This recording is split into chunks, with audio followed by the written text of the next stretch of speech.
So this Bhagavad Gita is the very essence of the Vedas. In the beginning, it tells us that all our suffering and sorrow and confusion is because of not knowing ourself. This avidya, not knowing ourself, is the root cause of samsara. And the ultimate solution is to know ourselves as we are and become Jivan Mukta, become free even while living in this world.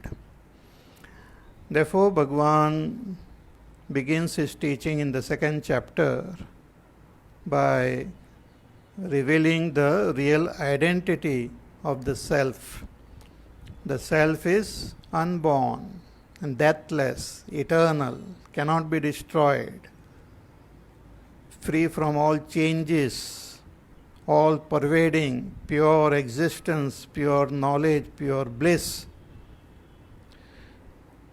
And this self we have to recognize with a pure and steady antakarana. We have to recognize ourselves as we are. We have to realize ourselves.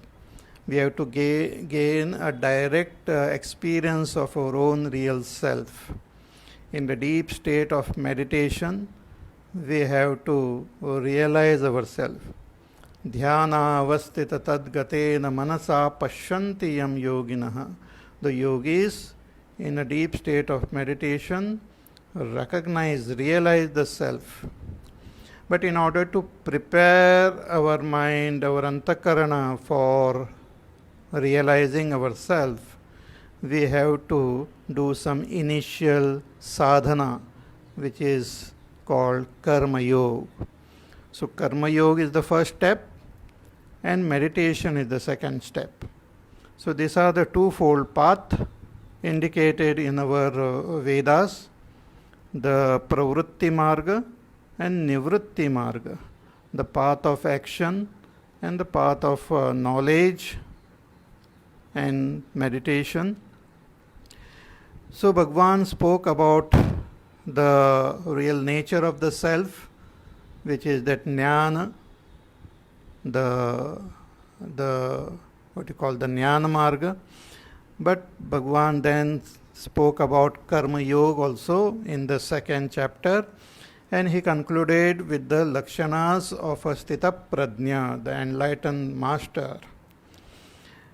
Then when Arjuna raised the question about karma, the importance of karma, in the third chapter, Bhagavan elaborately discusses the path of karma yoga. What type of action we should perform, how it should be performed, what are the obstacles which might come, how the action should be dedicated to Ishvara, how that helps to purify our mind. Everything he spoke in detail, and also Bhagavan spoke about the main obstacles in our antakarana, the kama and krodha, which leads a person on the wrong path. So he also briefly told us how to transcend the body, the senses, the mind, the intellect, and conquer this kama. Then in the fourth chapter, Bhagavan, in the beginning, he spoke about the parampara of this knowledge, and he also spoke about how he takes avatar and the importance of understanding Bhagavan's real nature by following the path of karma, which leads to knowledge. But he also spoke about the various types of upasana which help to purify our mind. And then he conveyed how we can gain this knowledge by approaching a teacher. Tadviddhi pranipatena pariprashnena sevaya. Approach a teacher and learn from the teacher and gain that self-knowledge. Now, after gaining self-knowledge, the yatra is not complete. After gaining self-knowledge, we have to gain abidance in that knowledge. We have to meditate to gain abidance in that knowledge.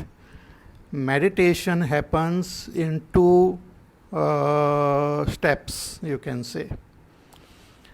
One is we have to renounce what we are not, and then we have to assert what we are. So, as a preparation for this meditation, we have to renounce the sense of doership which we are holding on to. We have been identified with this body-mind complex from the beginningless time, and we have this strong sense of doership. So when we gain that knowledge of the self, that self is birthless, deathless, free from all activities, free from all changes, we have to first drop all our negative notions. And the biggest negative notion is that I am the doer of this action. So dropping that is what is called karma sannyas. In the initial stages, when the student becomes gains vairagya through karma yoga, and when he approaches an enlightened master to learn about the self, during that stage also one can drop the karmas and focus on shravana and mananam.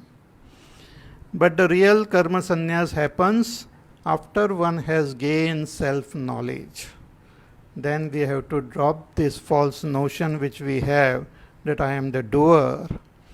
And then once that is done, then later on we have to assert our real nature. So here in this 5th chapter, Bhagavan is telling us how to drop this false notion. And in the 6th chapter, Bhagavan will tell how to assert our nature. The very famous shloka you must have heard, the Shatakam, Nirvana Shatakam, in which that first shloka itself, Bhagavan writes about dhyana, ki manobuddhya hankara chittani naham, nacha shrotra jivve, nacha ghrana netre, nacha vyoma bhumir na tejo na vayuhu, chidananda rupa shivoham shivoham. So the first 3 lines he talks about negating what we are not. And the last line he speaks about asserting what we are. This itself is the gist of meditation. Negate what we are not and assert what we are. Both should happen. Both should go hand in hand. If you only negate without asserting, then we will reach shunya. We will reach a void. We will reach that prakriti laya. That is not the ultimate goal. That's what in Buddhism and all they talk about shunya, but that shunya is not the ultimate. When we negate everything, we just face the void. The scripture says you have to assert your real nature. Just negating is not the complete path. We have to assert. So, Chidananda Rupa Shivoham Shivoham. Bhagavan Ramana Maharshi Ji, very briefly, he conveyed this twofold technique of meditation very beautifully. He says, Deham Naham Koham Soham. That first step is understand Deham Naham, that I am not this body. I am not this mind, I am not this intellect, I am not the doer. First drop what you are not. Then inquire and assert what you are. Koham, soham, I am that. He am I am that Ishvara. That one has to assert. Just like when we walk. How do we walk? First, both our feet are on the ground. We are standing still. Then we have to walk ahead. What do? We lift our one foot and we place it ahead of us on the ground. We just bend forward and place that foot on the ground. Then once it is firmly on the ground, we lift that another foot and place it on the ground. So we have to lift the foot and place it. So karma sannyas is lifting the foot, and then dhyana is placing it in our real nature.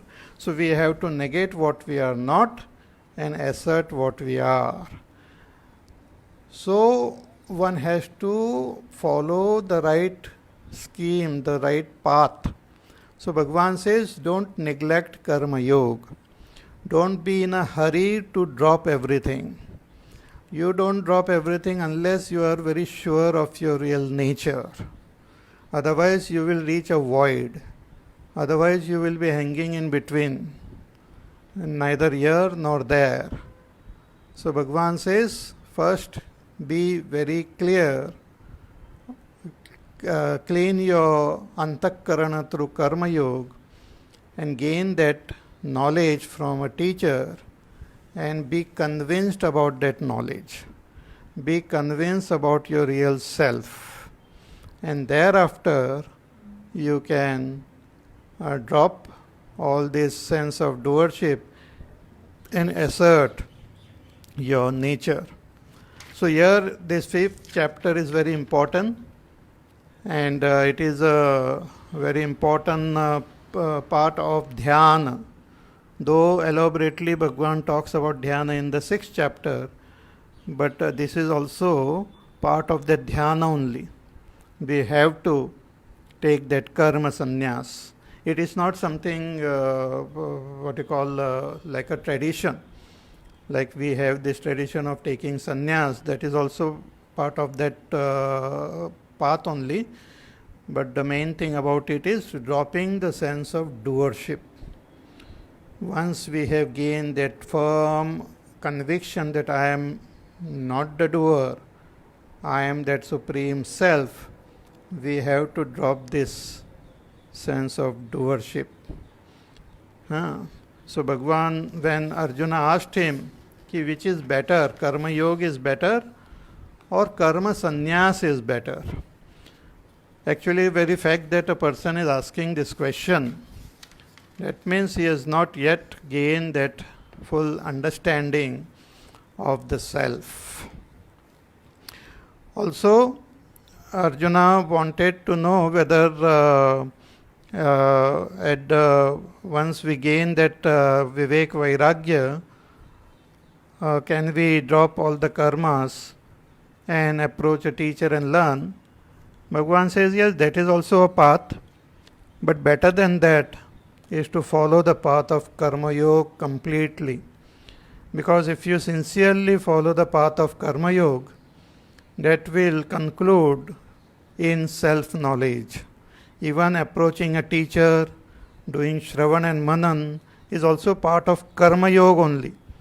Karma yoga culminates in self-knowledge. First it purifies our mind. Then with the karma yoga attitude only we should approach our teacher. With total dedication and seva bhav, and considering teacher himself as Ishvara. So in karma yoga we were offering everything to Ishvara, but when we approach our teacher, the enlightened Guru, we have to offer everything to the teacher, because Ishvara and Guru are not different. Ishvaro Gururatmeti Murti Bheda Vibhagine Vyomavat Vyaptadehaya Dakshina Murtaye Namaha, whom we call Ishvara. That Ishvara himself is in front of us as our own Guru, and that Guru is not different from that Atma. So in Karma Yoga, we dedicate everything to that Ishvara who is beyond everything, formless, all pervading. Then same Ishvara we should see in our own teacher and dedicate all the actions and everything to the teacher and learn, gain that through Shravan and Manan, gain that supreme knowledge. And once we gain that knowledge, we have to understand our own Atma as not different from our teacher, not different from Ishvara. So Ishvara, Guru, Atma, iti, they are all one only. In form they may appear different, but ultimately one. Ishvaro Guru Atmeti Murti Bheda Vibhagini. The outer form are different, but Vyomavad Vyapta Dehaya Dakshinamurtaye Namaha. They are all one, that supreme Dakshinamurti. So Arjuna, when he asked this question, what is better, Karma Yoga is better or Karma Sannyas is better? Bhagavan says both are good, because both will lead a person towards the ultimate goal.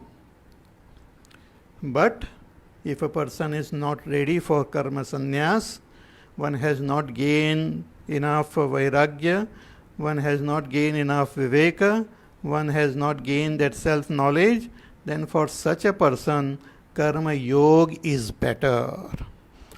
Because when you remain in karma yoga, performing all your actions, dedicating them to Ishvara, you will become fit for karma sannyas. Bhagavan says that a sincere karma yogi who is totally established in that karma yoga, as a praise to that karma yogi, Bhagavan says he can be considered as a nitya sannyasi only. Because in sannyas, it is not about actually giving up material things, but it is giving up our impurities of our mind and ultimately giving up the sense of doership.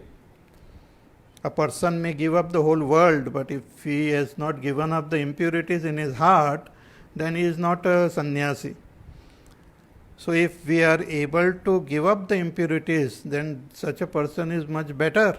So Bhagavan says, be a good karma yogi and give up this dvesha, this hatred, these desires, these negativities which are there in your heart, and you can be considered as a nitya sannyasi. So neyasya nitya sannyasi yona dveshtina kankshati nirdvandvo hi mahabaho, who is free from all dvandva, all pairs of opposites. Such a sincere, dedicated karma yogi, sukham bandhat pramuchyate, very spontaneously, easily will be able to transcend all bandhan, all bondage. Therefore, this karma sannyas and karma yoga should not be considered as different. They are one path only, but at two different levels. It is one path. If we gain good abidance in even one of them, it will lead us to our ultimate goal. Bhagavan says only children, ignorant people only call Sankhya and Yoga. Sankhya here means that's karma sannyas, and Yoga is karma yoga. Only little children, ignorant people only call them different. But the wise person knows that even if one gain good abidance in one, it will lead a person to the ultimate goal. So don't have to worry. One firmly abiding in that karma yoga, that will take us to our ultimate destination, because it is the same path. See, just like a person is boarding a train. In train there are many compartments. There is that engine in the front, and then there are various bogies are there. And in the front of that train, let us say there is a first class compartment is there, and then there is a second class compartment is there behind it. And if I got a seat in the second class and properly sitting there, so the TC tells me that you just sit here quietly and be comfortable, because not only the first class train will reach the destination, but this bogie will also reach. So the people sitting in the first class will also reach the destination, and the people sitting in the second class will also reach the destination, because it's one train only. It is going in the same direction. Similarly, Karma Yoga also will take us to our destination, and Karma Sannyas also will take us. So, if you gain proper abidance in Karma Yoga, that will steadily make your mind pure and lead you towards self-knowledge. So, Bhagavan says that yat sankhya prapyate sthanam, that place, that goal which is attained by Sankhya, that is Karma Sannyas, which is done after self-knowledge, that same goal is attained through Karma Yoga also in stages. So, ekam sankhyancha yogancha yap pashyati sapachyati. Then a person may ask that if Karma Sannyas and Karma Yoga both lead to the same goal, why not directly follow the path of Karma Sannyas? Bhagavan says that without Karma Yoga, Karma Sannyas is difficult and it is not proper. He says, Sannyasastu mahabaho dukkham aptum ayogataha. If a person has not followed the path of Karma Yoga, if a person has not purified his mind, made it free from kama, krodha, lobha, moha, mada, matsara, made it free from raga, dvesha, made it what you call completely pure, and one who has not gained that self-knowledge and that conviction, for such a person to drop all karmas is not easy and not proper also. But if a person is well established in Karma Yoga, then the following path will become easy. Yoga yukto munihi brahma nachirenadi gacchati. Bhagavan says one who is yoga yuktaha, one who is well established in Karma Yoga, such a muni, such a seeker will be able to reach that Karma Sannyas and then attain that abidance in the self easily, nachirena, without delay, immediately he will be able to attain. So this importance of Karma Yoga Bhagavan revealed in these 6 verses, and now he says that through Karma Yoga, when we gain this, what we will gain, and after gaining this self-knowledge through Karma Yoga, then we can drop all the karmas. That is, we become fit. So when do we become fit for Karma Sannyas?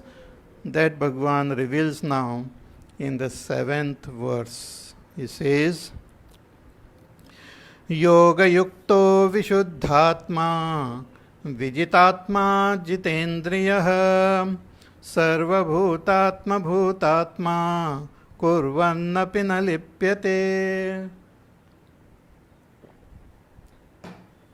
Bhagavan says that yoga yuktaha, a person who is totally established in Karma Yoga, one who is following Karma Yoga 100%, one who is very well established in that attitude of performing his kartavya karma, dedicating them to Ishvara, remaining totally asanga, unattached, remaining equanimous, accepting everything as prasada, as a gift from Bhagavan, as a blessing from Bhagavan.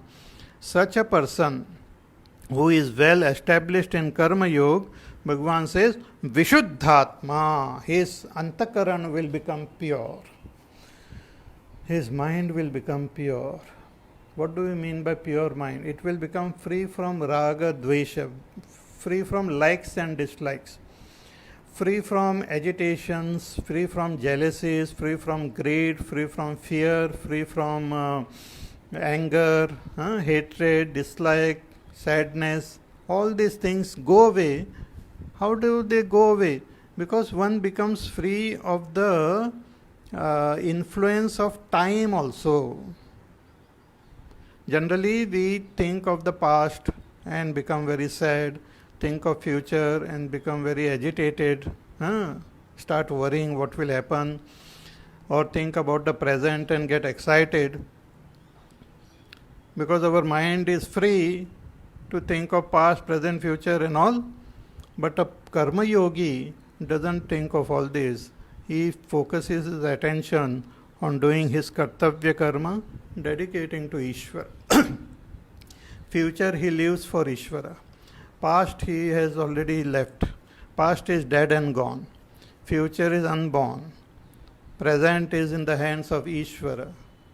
So he doesn't place his mind where it is not required. There is no need for the mind to keep on thinking of the past. You can learn from the past. You can plan the future, but you have to work in the present. So his attention is in the present. He is focusing on performing the actions to the best of his ability and focusing his attention on dedicating all his actions to Ishvara, keeping a very happy antakarana with great joy and great love in his heart. He performs that actions as a seva to Ishvara. So when we do this, when we develop this karma yoga attitude, the mind becomes absolutely fresh, absolutely pure. Because the mind by nature is pure. See, just like the elements, Akash is there, Vayu is there, Agni, Jal, Prithvi, these 5 great elements, they are by nature very pure and very wonderful and always new. The beauty of these 5 elements is they are quite amazing. They are always fresh and always new. Only human beings, they keep on polluting them. We have polluted space also with lots of negative sounds and vibrations and all in the space. We are polluting the air with all our pollutants. We are polluting the fire also, producing more heat in this world, unnecessarily burning all the fuel, polluting water, polluting earth. But otherwise, if the pollutants are removed, the air, water, space and all are so pure, they are so wonderful. If air is kept freely moving, it is so pure. But if you just block that air, keep it in a room, close the room from all sides, that air will turn very poisonous also. The whole place will become stuffy. Similarly, our mind, if it is kept free, if it just flows in the whole world, consider the whole world as Ishvara, consider the whole world as divine, it just moves like air, it will not get polluted. But if you confine this mind, place it in an object, place it in a person, place it in one particular time, place it in one particular future, have intense attachment to some place and people and things and all, then it gets polluted. So when we follow sincerely this path of Karma Yoga, the mind starts becoming more and more pure. It becomes free, just like space, just like air, just like water, just like fire, just like earth. The earth also has got pure fragrance. The water is flowing so nicely and calm and peaceful. Fire is also so pure. So our antakarana also becomes pure when we dedicate it to Ishvara. So Bhagavan says, Yoga Yukto Vishuddhatma. The Yoga Yukta person becomes Vishuddhatma. His antakarana becomes pure. And with that purity of the antakarana, also Vijitatma. That person gains complete mastery over his own body also. Vijitatma means one who has conquered his own body. Vijita deha means one who has got mastery over his own physical body as well as his sukshma sharir. It doesn't just go here and there without his permission. So Vijitatma and Jitendriyaha, total control over all his senses. Because when we have this karma yoga attitude, the one thing which happens is that we become free of lot of illogical and irrational desires. Because of that, the mind start becoming calm and peaceful.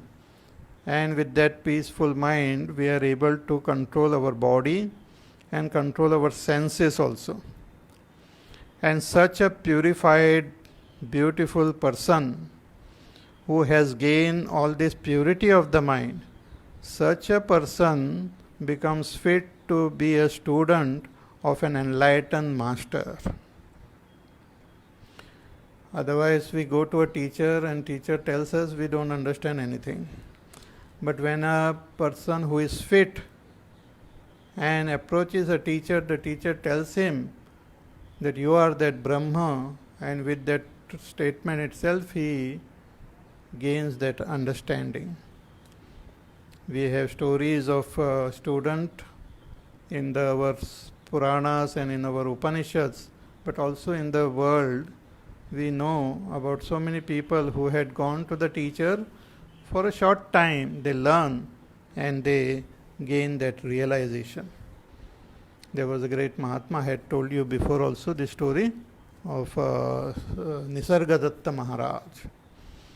He went to his teacher, maybe only once or twice he must have gone to his teacher, and he learned from his teacher. The teacher told him that you are Brahma. You are assuming yourself to be this body, you are assuming yourself to be this little personality, you are thinking that you are born and you will die, but really speaking, you are that Brahma, all pervading, pure existence, pure consciousness, pure bliss. So he told him, his teacher told Nisargadatta Maharaj, that you just renounce all other thought which are not in tune with what I have taught you. I am telling you, you are Brahma. So if a thought comes that I am a body, you just drop it. If a thought comes that I am born and I will die, then drop that thought. Oh, that is not what I am teaching you. I am telling you, you are Brahma. And just assert that.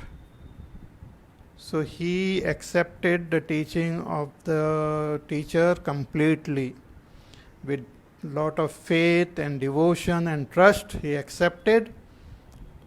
And he, from that day onwards, he just dropped all thoughts which are not in tune with Aham Brahmasmi, and just held on to that thought that I am that Brahma. Held on to that understanding that I am Brahma, which ultimately gave him that direct realization that I am Brahma. So that is the beauty. So through Karma Yoga, when the mind becomes Vishuddha, so Yoga Yukto Vishuddhatma, Vijitatma, one who has complete control over his body, and Jitendriyaha, also complete control over the senses and the mind. Such a person, when he approaches the teacher and learns, then he gains that knowledge. What knowledge he gains? Ki sarva bhutatma bhutatma. Beautiful.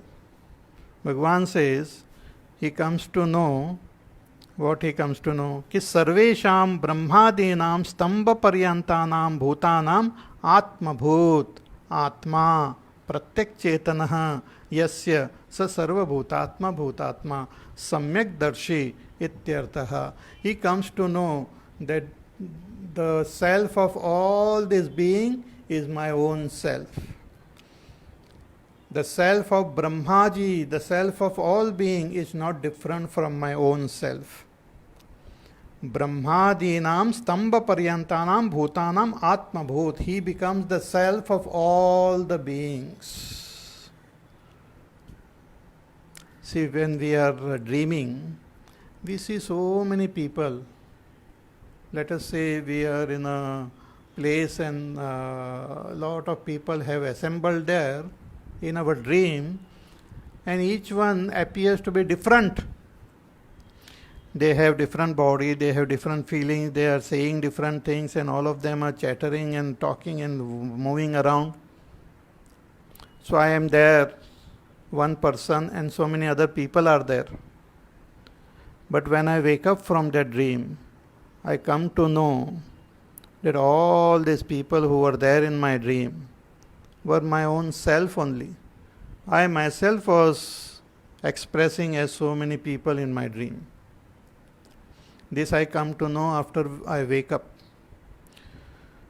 An enlightened person, he comes to know this even when he is seeing this whole world, that I am the self of all this. This is called Sarvatma Bhav.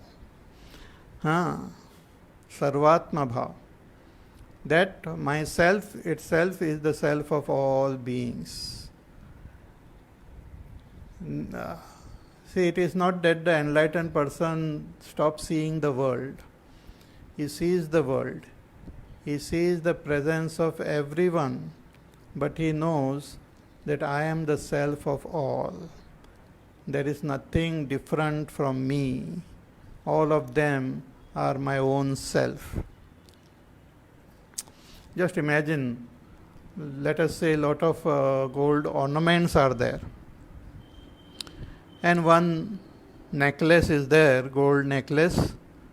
And that gold necklace was thinking that it is the gold necklace. It is necklace. Then it came to know that, oh, necklace is just outer form. I am that gold. And once that necklace comes to know that I am gold, it looks around and it knows that all these ornaments are also myself only. I am the gold in all these ornaments. In the 7th chapter also, Bhagavan tells, कि सूत्रे मणिगणाइव मया ततमिदं सर्वं मत्तः परतरं नान्यत् किंचित् अस्ति Dhananjay. That there is nothing other than me. Everything is pervaded by me. I am the very self of all these beings. That understanding comes to a seeker. When we approach a teacher and learn, this is what we learn, that the self in me is the self in all. See, when we are awake, when we are looking at let us say I am looking at some other person, then I feel that I am different, that person is different. Because my experiences are different, that person's experiences are different. I am sitting here in my room and experiencing this room. That person may be sitting there in his own room experiencing that. Or some person is traveling, he is experiencing something else. So our physical experience of this world is different. When we go to sleep, our dream experiences are different. But when we are in deep sleep, the experience of my deep sleep, your deep sleep, everyone's deep sleep is same, because it is the experience of the Supreme Self. So that Supreme Self is same in all. So an enlightened person, this seeker, gains this knowledge that the self in me is the self in all. Just like in this example, the space in this pot is the space everywhere. The same space is there in all the pots of the world. In fact, the whole world is in space. So this understanding happens with the help of our pure buddhi. It's an intellectual appreciation of our own self. The seeker has not yet realized the self. The seeker has not yet experienced the self, but intellectually he is convinced that the self in me is the self in all. This intellectual conviction happens through Shravan and Manan. Through Shravan, we have to hear about it from our teacher. Through Manan, we have to use our logic, use rational thinking, use our experience to understand and be convinced about it. And then through meditation, we can experience it. See, in the field of science also, let us say they want to send a vehicle on the moon. Nowadays they are sending everywhere, on the moon, on the Mars, to explore that satellite, to explore that planet. So if they want to send, let us say, a vehicle with all the equipments to explore the surface of the moon, then they will prepare the whole thing first on the chart. All the scientists will sit together, they do a lot of brainstorming and they figure out the exact theory about the whole thing. They do all the calculation. They will check the weight, the velocity, the density, the this, that, all sorts of things and figure out that all our calculations are correct and it will work. And once all things are ready and they prepare that vehicle, then they will launch it and then they will see that it has really reached properly without any obstacle. If it fails, then again they come back on their thinking table and think about it properly. Then again try it out. So before launching, they are convinced that yes, this will work, and then they launch. Similarly, when through Shravan and Manan, we must be convinced that yes, I am Brahma. That conviction happens through Shravan and Manan. It is possible because our intellect has got this capacity to understand. It has got this capacity to be convinced. So once that conviction happens, then meditation begins. Without conviction, meditation doesn't happen. Nididhyasan cannot happen without conviction. Because Nididhyasan is asserting what we are convinced about. If we are not convinced, then what Nididhyasan we will do? So, here Bhagavan says that through Karma Yoga, after gaining that purity, when we approach the teacher and do Shravan and Manan and be convinced that yes, I am that Brahma. Once that conviction happens, then I am ready to take the leap of faith. Like some people have this, they do this experiment, the leap of faith. They stand on the table and they just, their friends are there below. They close their eyes and just lean back and fall down. And the friends told that person that we will hold you. So he just falls down. And the friends hold him. Doesn't allow him to fall. Similarly, once we are convinced, we have to just fall into our own Supreme Self. There Bhagavan has told us that you just surrender, I will hold you. You just jump into my arms, I will hold you. Like a little child. The child is there and he sees the mother and the mother tells the child, okay, you jump, I will catch you. The child just jumps and the mother catches. But that jump will happen when that conviction is there. If that conviction is not there, we will not jump. Then there will be samshaya. That's what Bhagavan had told about samshaya. We will hesitate. We will not jump. We will not surrender. We will not meditate. Because meditation is not an activity of the body. Meditation is not the activity of our karmendriyas. Meditation is not an activity of our mind or intellect. Their job is still Shravan Manan. Intellect is functioning and working and helping us till Shravan and Mananam. But after Mananam, we have to just rely on that conviction and surrender to our own Supreme Self. Just as a person surrenders to deep sleep, one has to surrender to ourself. So, Sarva Bhutatma Bhutatma, that is the conviction. Ki the self in me is the self in all. See, when we are ignorant, we feel that I am the self in this body itself. I will not feel that I am the self of all. So when I go to the teacher tells me that you are the self of all. So in the beginning I will not be convinced. Then when I keep on contemplating and thinking about it and using all the rational thinking and the logic which the teacher has given me and also checking it with my experiences and all, finally I get convinced about it. And once I get convinced, then two things I have to do.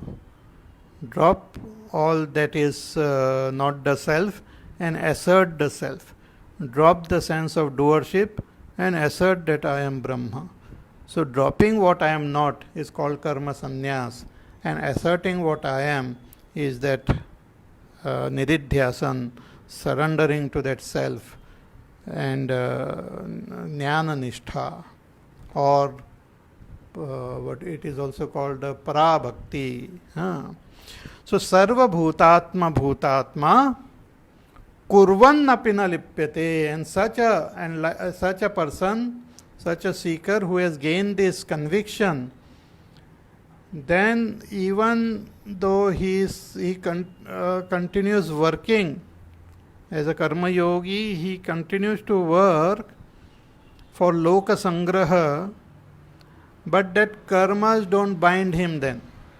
One who has gained the conviction that I am that supreme self, then that karmas may continue because of prarabdha or because of loka sangraha or because of that prarabdha, that work continues, the body continues, but that person is not bound by that karma. Bhagavan says, kurvan api na lipyate, though performing action, outwardly seem to be performing action, but the actions don't bind that person. So sa tatra evam vartamano loka sangrahaya karma kurvan api na lipyate na karma bihi badhyate ityarthaha. Why that karmas don't bind him? Because he doesn't have the notion that I am doing that karma. Because the Atma doesn't do any karma. So a seeker who has gained this knowledge and gained this conviction should put forth effort to drop this sense of doership. Even if the traces of doership is there, should be dropped. And that is what Bhagavan now gives advice to this seeker who has gained that knowledge. The advice of karma sannyas is given in the next two verses. Bhagavan says, Naiva kinchit karomiti yukto manyeta tattvavita pashyan shrunvan sprishan jighran ashnan gachan swapan shvashan pralapan vishrajan grandhan unmishan nimishan api indriyan indriyartheshu vartanta iti dharayan. Very beautiful verses. Bhagavan says that the yuktaha, one who is well established, in karma yoga, and one who has gained that knowledge, who has become tattvavit, one who has gained the understanding of the tattva, the real nature of the self. The self is not only in this body, the self is pervading the entire world. The self in me is the self in all. One who has understood this secret, this mysterious nature of this self, this wonderful nature of the self is understood. He is called Tattvavit, the knower of the Tattva. Bhagwan is giving advice to this Tattvavit who has not yet gained that Jnana Nishtha, who has not yet become Sthita Prajna, who has not yet become Jivan Mukta, who has not yet realized the self. Such a person, but who has gained the knowledge and is convinced that yes, I am Brahma, to such a seeker, Bhagwan gives him advice. Bhagwan says such a person should practice what? Ki naiva kinchit karomi iti, that I am not doing anything. The actions will go on. See, the actions will go on. The knowledge the knowledge doesn't disturb the flow of the actions which are happening. The knowledge of the self doesn't disturb the flow of the actions which are happening. Suppose the person is breathing, walking, talking, thinking, that will go on even after gaining knowledge. The body will continue to exist, the senses will continue to function, the antakarana will continue to function, because all of them are functioning according to the samskar and according to the prakriti. They are all happening in prakriti. Prakriti kriyamanani gunai karmani sarvashaha. All these karmas are happening in prakriti. They will continue to happen. So even a person who has gained this knowledge, he will see his body functioning, he will see himself breathing, he will see himself talking, walking, thinking, blinking, sleeping, waking, eating, drinking. So Bhagwan says that while all these things are happening, you bring that conviction in your antakarana. What? Ki naiva kinchit karomiti, that I am not doing anything. I am not doing anything. It's like space. When the clouds are moving, the space should bring that conviction that I am not moving. And really space is not moving. When things are moving in space, space is not moving. Atma is like space. The body, the mind, the intellect are like clouds moving in space. So the person should identify with that space, not identify with the cloud. Till now we have been identifying with our body, with our mind, with the activity. But here is the time for the seeker to identify with the Atma, not with the body, and drop all the false notion. Ki naiva kinchit karomi iti, that I am not doing anything. You are not doing anything. But I can see one can see one's body functioning. Bhagwan says even when they are functioning. He says Pashyan, even while you are seeing, Shrunvan while listening, Sprushan while touching, Jighran while smelling, Ashnan while eating, Gachan while walking, Swapan while sleeping, Shwashan while breathing, Pralapan while talking, Vishrujan while renouncing or excreting, Grundhan while holding something, Unmishan while opening our eyes, Nimishan closing our eyes, means blinking. All these actions are happening in the body, in the senses. But the seeker should bring that firm understanding and assert that I am not doing anything. See, this is meant for a seeker who has gained that knowledge and conviction. In the state of ignorance, if we do this, that is not proper. So one who has gained that firm understanding that I am that self should practice this. This sadhana is meant for that person. It's like a plane which has moved with tremendous speed on the runway. Then that plane has to take off. It has to renounce, give up that land and surrender to space. Give up the land, ground, and surrender to the sky. It is not meant for other trucks and buses and other vehicle. It is meant for plane, and not plane which is just parked in the near the gate or somewhere, but the plane which has moved on the free runway and gathered speed. So indriyani, he should bring that attitude that indriyani indriyartheshu vartanta iti dharayan. The senses are working in the sense objects. The respective sense organs are functioning in the respective sense objects. Each of them are functioning in their own field automatically by the laws of Prakriti. Within Prakriti they are all happening. I am not doing anything. They are just happening.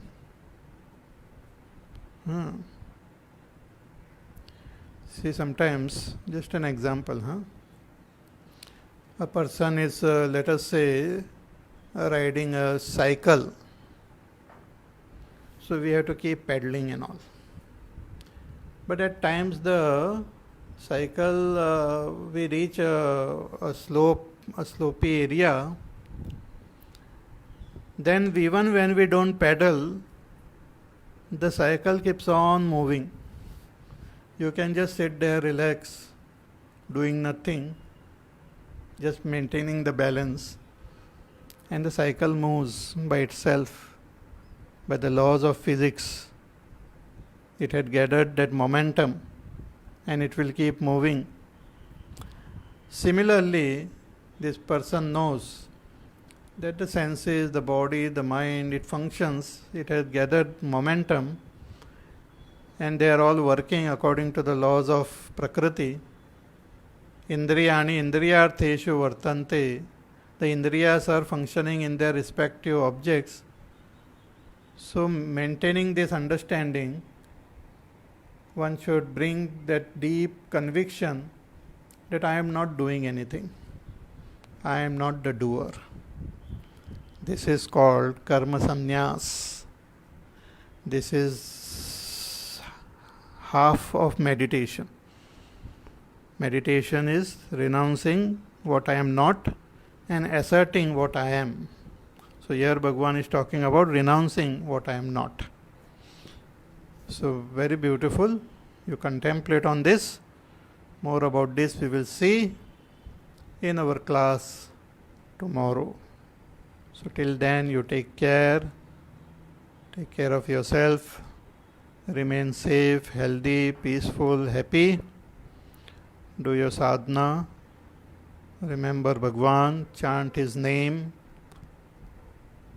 do his puja, pray for the welfare of the whole world, and take care. And we will meet again tomorrow. Hari Om. Shri Ram Jaya Ram Jaya Jaya Ram. Shri Ram Jaya Ram Jaya Jaya Ram. Shri Ram Jaya Ram Jaya Jaya Ram. Shri Ram Jaya Ram Jaya Jaya Ram. Shri Ram Jaya Ram Jaya Jaya Ram. Shri Ram Jaya Ram Jaya Jaya Ram. Shri Ram Jaya Ram Jaya Jaya Ram. Shri Ram Jaya Ram Jaya Jaya Ram. Shri Ram Jaya Ram Jaya Jaya Ram. Shri Ram Jaya Ram Jaya Jaya Ram. Shri Ram Jaya Ram Jaya Jaya Ram. Shri Ram Jaya Ram Jaya Jaya Ram. Shri Ram Jaya Ram Jaya Jaya Ram. Shri Ram जय राम, श्री राम जय जय राम, श्री राम जय जय राम, श्री राम जय